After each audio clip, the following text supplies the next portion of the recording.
আসসালামু আলাইকুম। ববি কিচেনে সবাইকে স্বাগতম।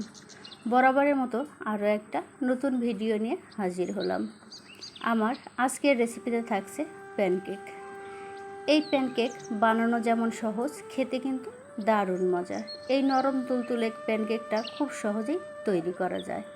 অল্প কিছু উপকরণ দিয়ে খুবই সুস্বাদু প্যানকেকটা তৈরি করা যায়। এই প্যানকেকটা ছোট বড় সবাই খেতে খুবই পছন্দ করে। তো চলুন দেখে আসি কিভাবে প্যানকেকটা তৈরি করা যায়। আর এই প্যানকেক তৈরি করতে কি কি লাগছে আমি দেখিয়ে দিচ্ছি। এখানে আমি 1 কাপ ময়দা নিয়েছি, হাফ কাপ চিনি নিয়েছি, 1 চা চামচ বেকিং পাউডার নিয়েছি, 1/4 কাপ তেল নিয়েছি, ভ্যানিলা এসেন্স নিয়েছি, 2টা ডিম নিয়েছি, আর নিয়েছি 150 গ্রাম দুধ। তো আমি এখানে প্রথমে ডিম 2টা ফাটিয়ে নিয়ে আমি এটা বিট করে নিচ্ছি। আপনারা চাইলে কিন্তু চামচের সাহায্যে এই কাজটা করতে পারেন।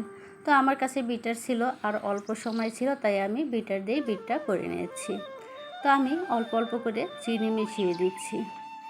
তো আমি সবগুলো চিনি মিশিয়ে দিলাম। আর এটা খুব বেশি ফোমের কিন্তু প্রয়োজন নেই।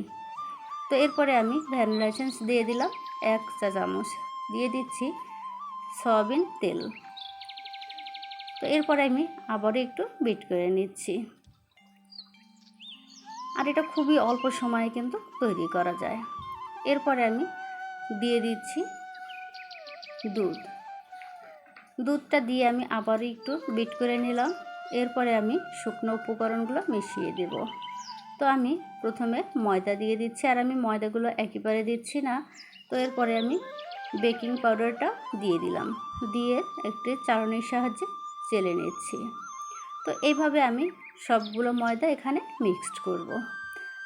তো এরপরে দেখুন আমার পারফেক্টলি এটা তৈরি হয়ে গেছে। এর ঘনত্বটা আমি দেখিয়ে দিচ্ছি।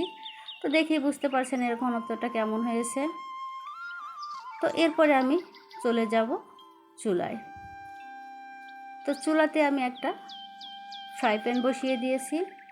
তো এই প্যানকেক তৈরি করতে অবশ্যই ননস্টিকের ফ্রাই প্যান দরকার। তো এরপর আমি একটা চামচের সাহায্যে এর যে গোলাটা তৈরি করছি সেটা দিয়ে দিচ্ছি। তো এরপরে আমি ঢাকনা দিয়ে ঢেকে দেব।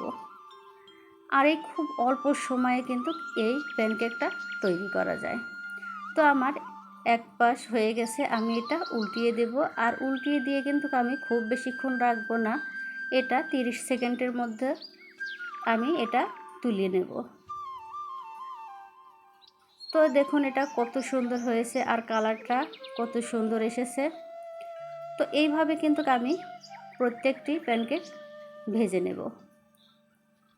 তো আমি আপনাদের সুবিধার্থে আরেকটা প্যানকেক আমি দিয়ে দিচ্ছি। তো এরপর আমি আবারও ঢাকনা দিয়ে ঢেকে দেব।